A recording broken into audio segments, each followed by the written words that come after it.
First off, I want to apologize I didn't do a video last week. I went on holiday for a week, and I kinda needed some good time away to chill, you know what I mean? But anyway, let's do the video. Now, there are a few companies out there that actually give Disney a run for their money in terms of the animation film department. There are the obvious ones like DreamWorks and Aardman Animations, but during the late 80s, there was a guy called Don Bluth who gave us a very weird and much darker style of animated films. I've already talked about The Land Before Time on this channel, so check out my review on that film as well. You see, The Land Before Time is a childhood classic for me. It's one of my all-time favorite movies. There are 3 other big films from Don Bluth, those being An American Tail, Anastasia, and this one, All Dogs Go to Heaven. Now, I know a lot of people my age love this movie. It came out at the right time for a lot of kids my age who needed something a little bit darker because, yeah, Don Bluth films, they go pretty dark. I guess so. But why do I have to know you're gonna be with me? I'll be with you. Well, this is gonna hurt like a mother. But I never really watched All Dogs Go to Heaven when I was younger. I watched it every now and then, and I know of it, but I was much more of a Land Before Time fan. But I've never seen An American Tail or Anastasia, and is that a hint for a future video? I think so. But online, this film has a pretty strong following, and it is still remembered to this day despite being probably one of the least well known of Don Bluth's films. But let's see if this film is as good as we remember it. Hi there, it's me, the Average Critic, and let's talk about All Dogs Go to Heaven, an underrated classic or a dying breed of film. So All Dogs Go to Heaven, like most of Don Bluth's films, have a very dark tone of animation, and I don't just mean the themes and stories. I mean, it's literally dark. Animation has a lot of greys and browns, and this foggy overlay that is very much a Don Bluth style. It works for him, and to be fair, it works for me. These style of movies didn't just work back then, but it works even more now, as it certainly makes the film stand out a lot more. This film's style of animation, even at the time, was very refreshing compared to the much more colourful animation of Disney. And because of this darker animation, we do get much darker stories. And if you have seen Land Before Time, then of course you know. All Dogs Go to Heaven follow this much more darker path as its themes of death, gambling, family, greed, organised crime, and manipulation. This film has it all. And oh yeah, this is a kid's film, right? Like, Jesus Christ, like there are characters smoking and getting drunk and whatever this is right here. This is just, I don't know what's going on here. Let's make sweet harmony. Oh, let's make music cheap. What the hell is going on here?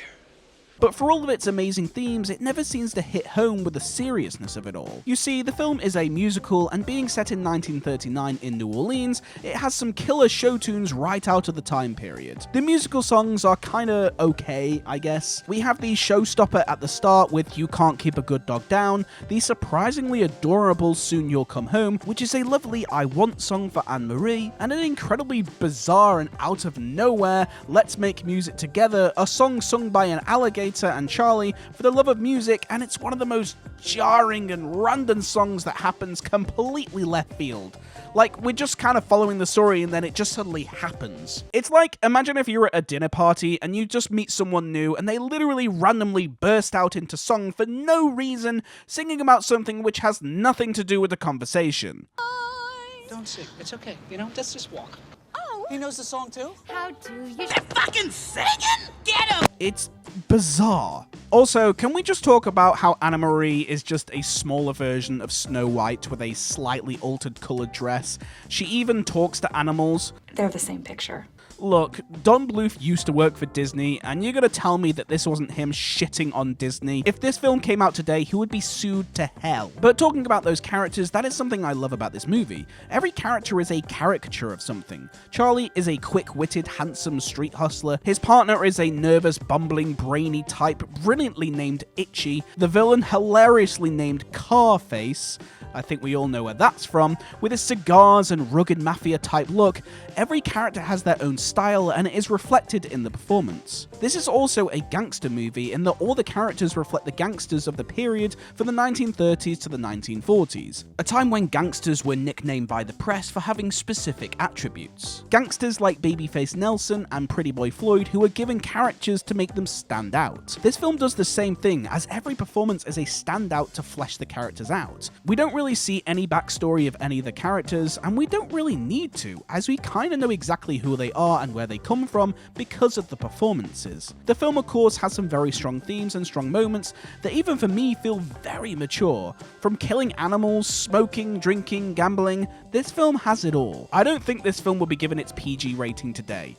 Now, I am gonna sound like an old man here, but I kinda miss when animated movies did this. Look, I get it. We shouldn't be teaching our kids that smoking and drinking is cool. And I'm not gonna argue the point that it's okay for kids' films to have characters that do this, but I'm saying that I miss these kind of characters. Seeing this sort of things in a kid's film is refreshing, funny, and it gives the character depth. Or at least, that's the way I see it. I kinda miss when characters in kids' films were definitely doing something more mature or more adult. But all of these dark themes are contrasted with some very jarring musical numbers, which does mean it suffers from kind of having its own personality. It's a dark musical comedy animation film with dog gangsters and themes of death. I mean, that's a lot. The film does make you laugh with some very funny jokes, but there aren't really many jokes in this film. There are entire scenes that don't have any comedy in it at all, and it's playing it completely straight. But then, all of a sudden, a random musical number comes out of nowhere, which really contrasts that style. So it doesn't have jokes often enough to be a full comedy, and it's not serious enough to be a dark drama for just adults, as this film is seen as being safe for kids. Everything kind of clashes within itself to make this film feel a little bit weird, but in the underbelly is something quite special and unique.